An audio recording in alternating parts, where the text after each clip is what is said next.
Well, hello, everybody. Pastor Randy here. Welcome to Making It Simple. Hope you're having a beautiful Tuesday. My day's starting off a little early. Got a lot of things to do today. Always a full day, pretty much through the week.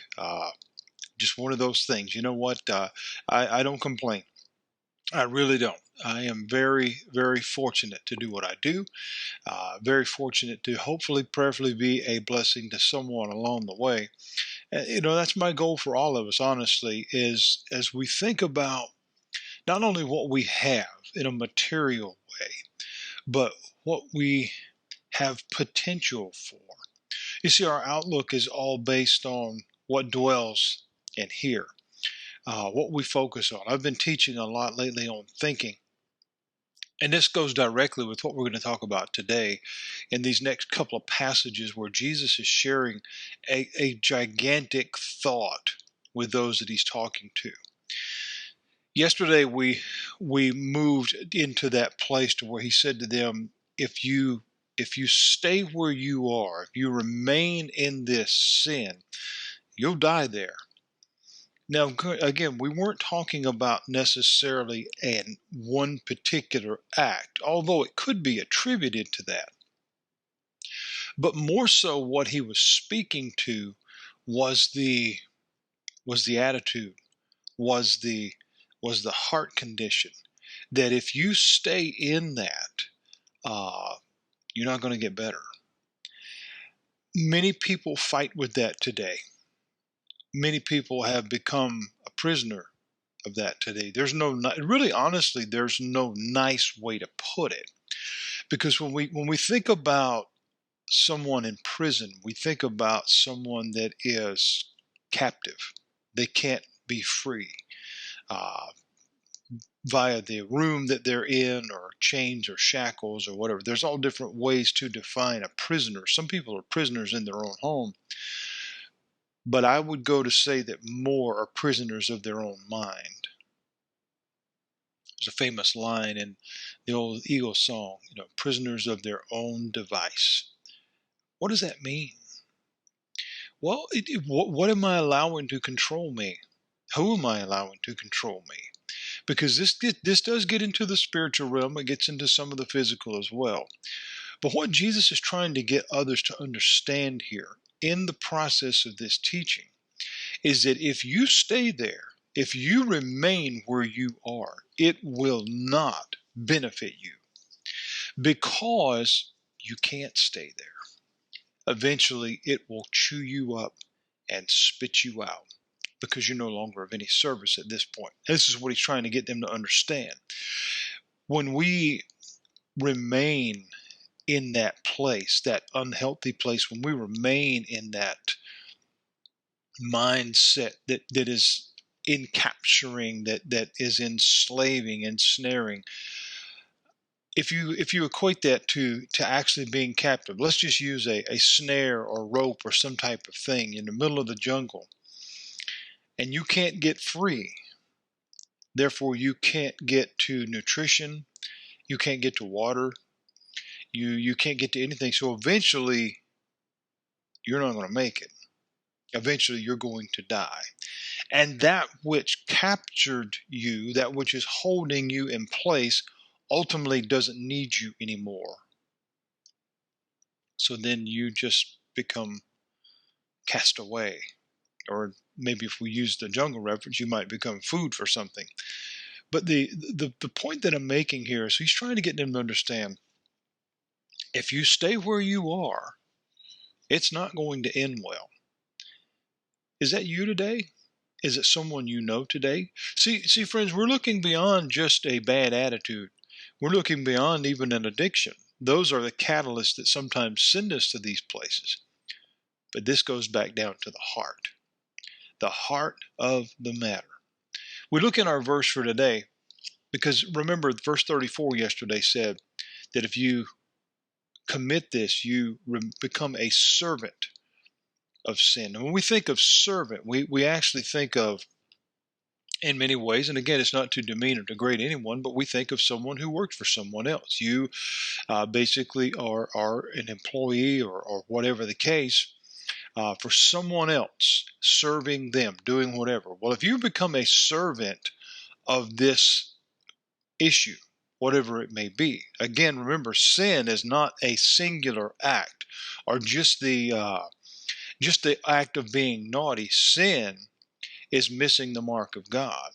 Sin can be categorized in 1,000 different ways. We tend to not only prioritize and categorize sin as humans, as people, but we tend to grade them after a while. Well, this is not as bad as this. But that's really not the way that it works. But I want us to move on in verse 35 and really look at an important concept here. It says this. Now remember, he says, you become a servant of this. And in verse 35, he says, and the servant abides not in the house forever, but the son abides forever. Now, what is going on here? You see, friends, he's saying this. Sin, that removal, that missing the mark, that staying in where I want to be or where I've determined that I'm going to be, staying there, you won't be able to stay there forever. In other words, it will use you until you're no more good. Addictions, terrible relationships, any type of atmosphere that creates an enslavement, an encapturing, a stronghold in our life, bad attitude, rotten outlook, negativity, all of these different things, they all fall into that category. He's saying here, when you stay there too long, when you overstay your welcome, when you are no longer a valuable resource, you'll be cast aside, and they'll move on to the next one. And you'll be sitting there wondering, what in the world happened? Many people have fallen into that place right now. And they're basing it out of the premise, but I thought this was going to last forever. That's not reality. Because things that have no heart and no compassion will only use the situation as long as it's beneficial to them. Whether it is a literal them, another person, or a circumstance, or a cause, or a whatever. Many people today have become spurned by something because they believed in this issue, only to find out that issue didn't believe in you. That issue used you. That person used you to get to a different level, and then you were no longer of any use. You see, friends, when we begin to look at it this way, and we begin to understand that word servant, there was a song back in the 60s that said, you will serve somebody. And it went through a different list of something, but it said, it may be the devil, but it better be the Lord. I want us to think about that for just a quick moment. Who are you serving today? Now, I'm not speaking of whatever type of employment you have. I'm talking about with your heart and your mind. Where is that loyalty at? Because if it's just to you, that will leave you someday. Because your body will fail you, your mind will fail you, whatever the case. If it is to a particular cause or purpose, make sure that it's something that is beneficial in the long term. Because again, if we look at it through the eyes of an investor, what are we investing our time? What are we investing our heart, our effort, our hard work, our thought process? What are we investing that in? Because generally things that we invest in provide a return. It may not be a monetary profit, but there's something there that matters. We can invest into our family, but the return of the love and the adulation and just the joy that comes from that. We can invest in this and in that, all these different things. However, is it providing a return, or is it a gamble? Because you see, you could go down today and you could buy $20,000 worth of lottery tickets. It may not get you a nickel. It may not help you at all. In fact, it may hurt you.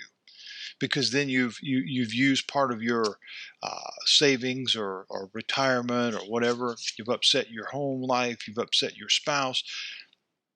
We need to understand time is valuable. Time is, how are you investing in your time? And the Lord here is saying, if you continue where you are, not only will you become a servant of it, but eventually you'll get evicted because it won't need you anymore. You're too old. You're not able to perform at the level that you did at one time. You no longer feel the same way. I remember, and this is a long story, so I really won't have time to share the whole thing with you, but I have a very dear friend who's passed on into eternity now, but as a young man was convinced that being a part of a particular organization, I'll just leave it at that, would be the right thing to do.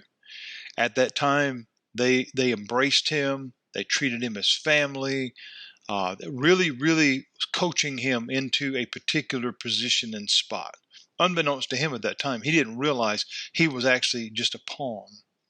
He was being used. He didn't know that. He didn't know that at the time. He was young, immature, and just so desirous of a family, so desirous of friends. He was willing to go along with it because they welcomed him. They were nice to him. As time would go by and he would come to a place in his life to where he realized, wait a minute, this is not okay. The things that we're doing is not okay.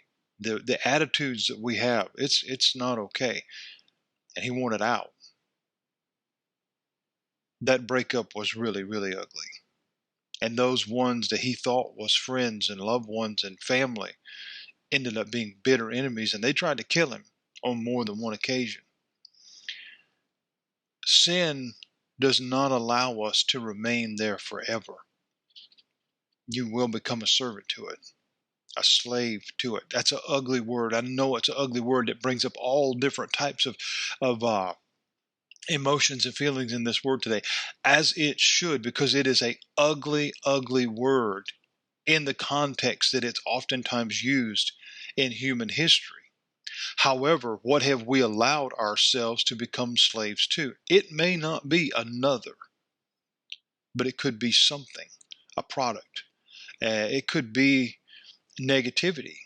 It could be all kinds of different things. See, friends, I deal with personal, emotional battles every single day in the lives and through the eyes of others. I've had my own battles that I've fought, and at times still do. I certainly have not reached perfection. But many have become enslaved in their own bubble. They can't get out. The Lord here is saying, but you won't live there forever, because it will cast you aside. You'll be no more good. You can't hold up your end of the bargain anymore. You can't do your part. You can't continue to feed that issue.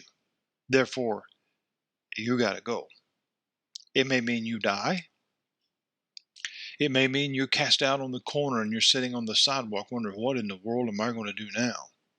There's all different kinds of places that people attempt to move into, but that doesn't mean you'll always stay there. We have to understand, what are we investing our time in? What are we investing ourselves in? And what is the return? Because Jesus here says, I own the house. And if you follow me, if you come to know me, if you're in that relationship with me, you'll be with me forever. In other words, you'll always have a place, and you'll never have to wonder. You'll never have to doubt. You'll never have to go to sleep at night saying, am I going to have a place tomorrow? That is how much God loves you. That is what a relationship with Christ guarantees you. You see, this world, at minimum, is a blip in time. And while we can have a good time and we can laugh and we can do all the different things that sometimes is offered here, it doesn't allow us longevity. Nature takes care of that. But many things that we get ourselves involved in that begin to take over our lives are unhealthy, and they're not beneficial. They just don't provide long-term benefit at all. Because again, once we reach a level, you can't be a part of that anymore, and it will kill you, or it will no longer need your services and bid you adieu, wish you well in your future endeavors, but you don't have any because you've put everything into that, and now you have nothing. Jesus says here, I abide forever. And remember, he's given us the invitation to say, I can take of that. I can consume. I can take of this living bread, and I can have a place forever that I'll never be thrown out of, that will be mine for eternity. And I'll always have that place because God promised it to me. That's what he's saying right here. He says, don't do that. Don't become a slave to sin because you won't stay there forever. It won't need you forever. It will find somebody that can do it better. But if you'll come to me, if you'll let me love you, and you learn to love me, and we develop this relationship, it'll last you for life. It'll last you forever. Friends, I can't implore you enough. I can't give you enough advice in these messages that we share together for 20 minutes or whatever it is every day to understand this. This is why we take a verse or two at a time. We're not in a hurry here. This is not about a standardized lesson. Any notes that I have here before me, I wrote them. This is not from a book. This is from my heart. This is what God has revealed to me over the years that I have understood this. And this is me sharing my heart with you. I see the brokenness every day in some form or fashion. What we have to understand is the invitation. I realize that sometimes that sounds churchy because that word has been thrown around over the years. But it's typically the end of the service. We're giving you the invitation to accept Christ. My friends, what I want you to know, he's already accepted you. All you've got to do is say yes. He says here in this one verse, which I think maybe as far as we get today, because I don't want to take anything, and I don't want to just tack something on for the sake of time. I want us to understand what he's saying here. Sin will never allow you to remain there forever. Can't do it. It won't do it. It will outlast you. All you got to do is look back over. Look back over. Again, not to degrade, demean, or look down, belittle on anyone's issue. But the addict that dies tonight in an alleyway, that same heroin, that same whatever that killed them, him or her, last night, it moves right into somebody else's arm tomorrow. Doesn't care. That abusive relationship that just threw that young lady out, or that middle-aged or older lady out after years and years of horror and torture, they move on and find the next victim. They don't care. It is a matter of the heart. This is not about a singular act. God is saying you cannot stay there, whether it's physically or mentally, because eventually it will run out. But the it that runs out is you, not the issue. We go back, we've talked about hard hearts and unforgiveness and ugliness and all these issues. We're talking about things here that were recorded and written about from 2,000 years ago. And we know that history is much longer than that. We go into the dynasties and we look back at all the different things that have happened in the course of time, at least as recorded in history. And we see these problems of greed and anger and this and that and addiction and all these problems. They've been around as long as there's been people. And they're still around. But all those people are gone. I implore you today, hear my heart. Hear my heart. You can't live there. God is giving you a new lease to move in with Him, and He'll keep you forever because He loves you. And there you won't be a slave. There you won't just be someone to sweep and mop and get a minimum wage. They're your family because God loves you. Friends, this is emotional for me today because when we think about the hurting and the broken around this world and all the things that are going on, nothing angers me more than to see these callous people on television. I don't care what their role is, politician or news person or whatever, doesn't matter. And they laugh, or they don't provide any answers at all, bumbling and stumbling all over the place. They don't know their head from their foot because they're not giving the truth. They're not giving the real answer, because the real answer is Jesus. And any pastor that stands in the pulpit and doesn't preach that, any pastor that stands on television and puts anything above that relationship with Christ, they're not doing their job either. This is not about ridiculing or pointing fingers or calling anybody. This is fact, friends, because we can't live there forever. He makes that clear. And he's trying to get this group to understand that if you stay there, it will kill you. If you stay there, you will die there because you will have become a slave to it. You will be the servant to it. And when your services are no longer needed, you will be out. But I won't do that to you.